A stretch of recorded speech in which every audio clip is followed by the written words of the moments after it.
திருக்கோளூர் பெண் பிள்ளை ரகசியம். ஓம் நமோ நாராயணாய நம. திருக்கோளூர் பெண் பிள்ளை ரகசியத்தில் 29வது ரகசியம். கர்மத்தால் பெற்றேனோ சனகரைப் போல. சீதையை பெண்ணாக அடைந்தவர்தான் ஜனகர். சிறந்த கல்வியாளர், தெளிவான ஞானம் பெற்றவர். பேரிடர் வந்தாலும் சிறிதும் கலங்காது தன்னுடைய கடமையை செவ்வனே செய்யக்கூடியவர். சிறந்த பிரம்மஞானியான யாக்ஞவல்லியர் தலைமையிலே மிதிலையிலே பல முனிவர்கள் ஒன்று கூடி பிரம்ம வித்தை குறித்து ஆராய்ச்சி செய்து கொண்டிருக்கிறார்கள்.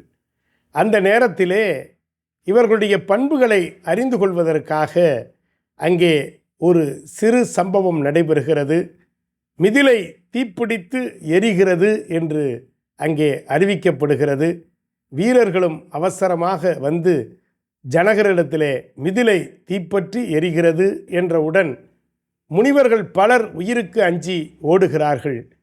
ஜனகர் மட்டும் சஞ்சலமின்றி அமைதியாக அமர்ந்திருக்கிறார். யாக்ஞவல்லியர் இப்பொழுது சொன்னார், ஜனகரே உண்மையான பிரம்மஞானி என்று பிரகடனப்படுத்தினார்.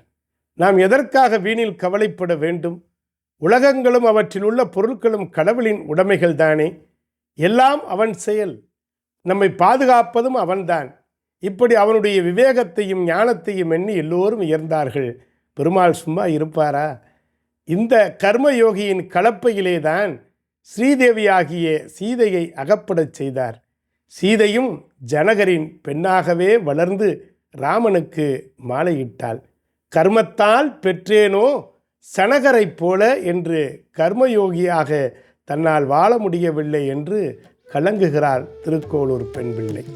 திருக்கோளூர் பெண் பிள்ளை ரகசியத்தில் 29வது ரகசியம். கர்மத்தால் பெற்றேனோ சனகரைப் போல.